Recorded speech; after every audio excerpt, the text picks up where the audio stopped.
In this talk, we will learn about the evolution of humans. Humans are animals that belong to the domain Eukarya and the kingdom of Animalia. They are bilaterally symmetric, multicellular eukaryotes that are heterotrophs who possess a vertebral column or a backbone. Because humans show bilateral symmetry, they belong to the clade of Bilatria.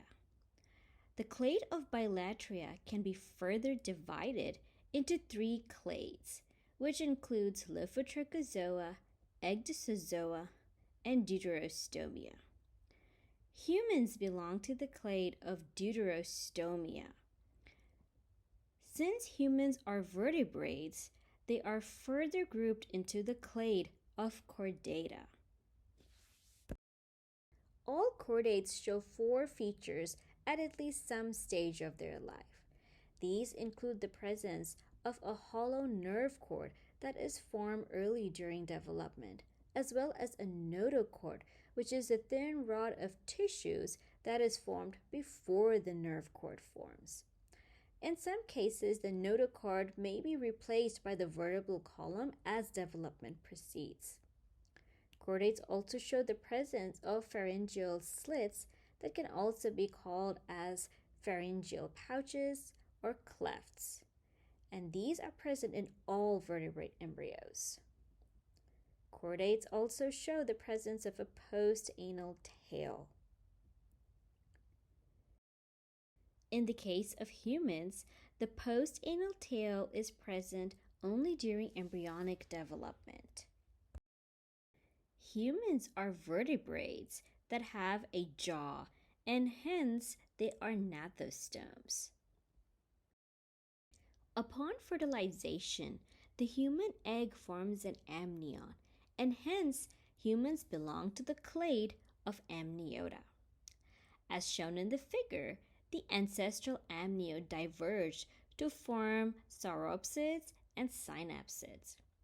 Synapsids gave rise to humans, and among the synapsids, mammals were formed, and humans belong to the group of mammals. Mammals belong to the class of Mammalia. They have hair instead of scales like reptiles have or feathers like birds. The hair is a long keratin-rich filament that extends from hair follicles that are present in the skin.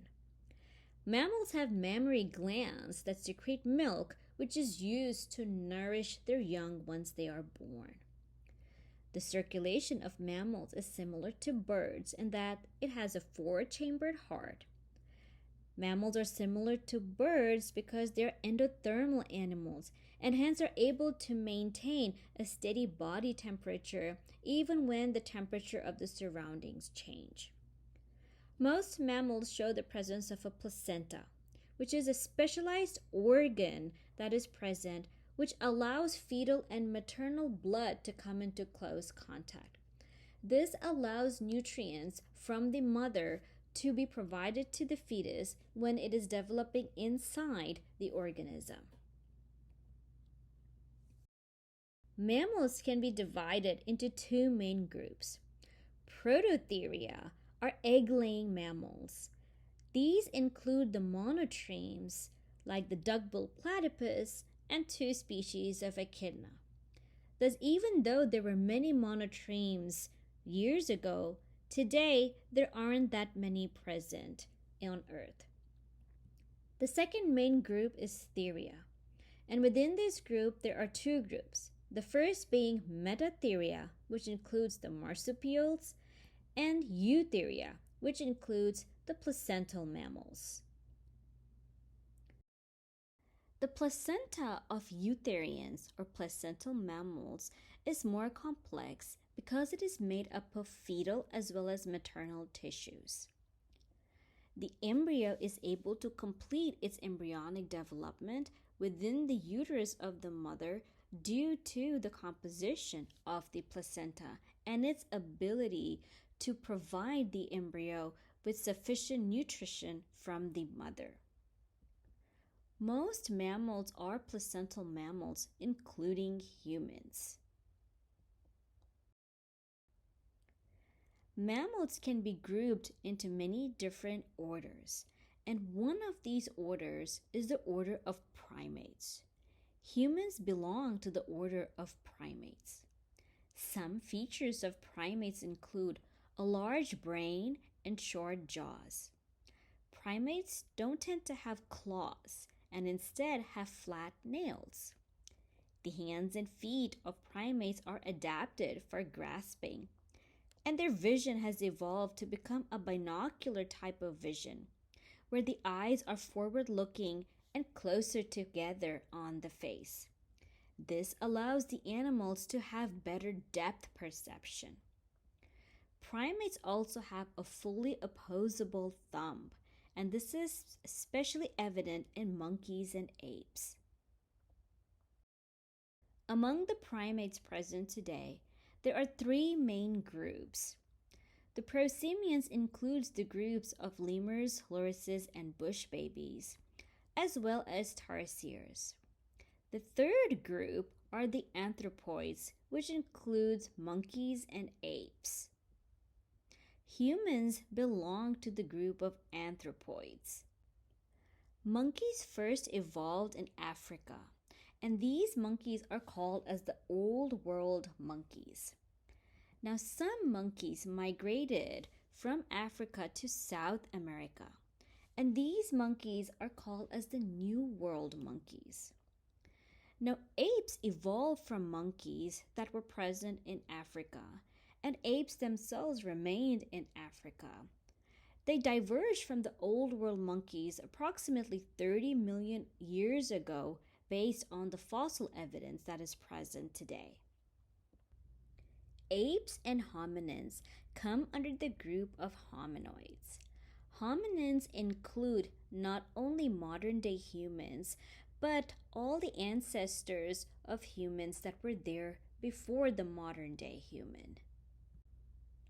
Apes include the bonobo, orangutan, gorillas, chimpanzees, and other types of animals.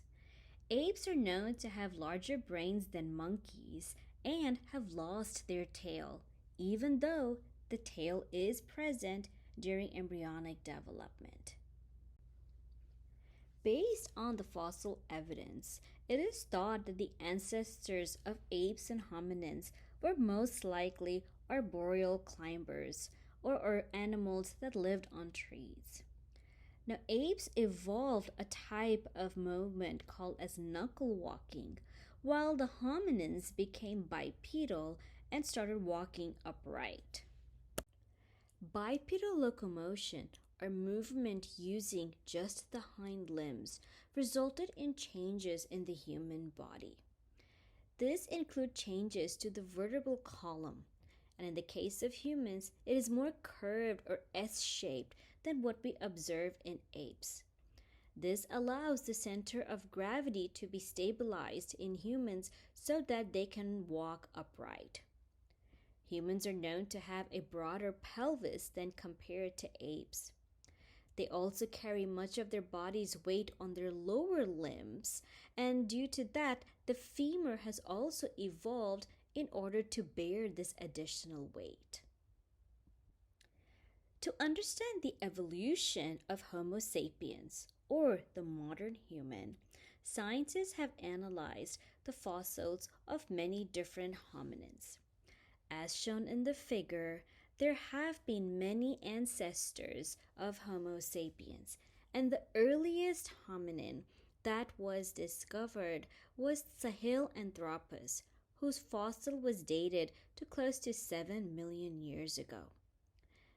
We have also observed many different hominin fossils, and some of the important ones to note is that of Homo habilis, which was the earliest member of the genus Homo. The first fully bipedal, large-brained hominin was Homo ergaster. Homo erectus was the first hominin that migrated out of Africa, while Homo neanderthalensis was the hominin that was present around the time when Homo sapiens, or modern human, was present. Homo neanderthalensis had a larger brain than the modern human. Homo sapiens is the species that the modern human belongs to.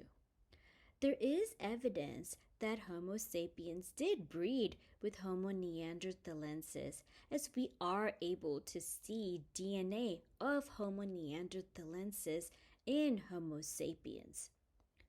Among all the different hominins that we have gone through, the only existing species in the genus of Homo is Homo sapiens.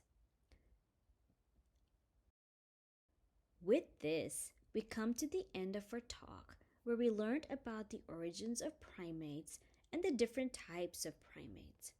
We learned about apes and hominoids, and finally, the evolution of our own species, the Homo sapiens.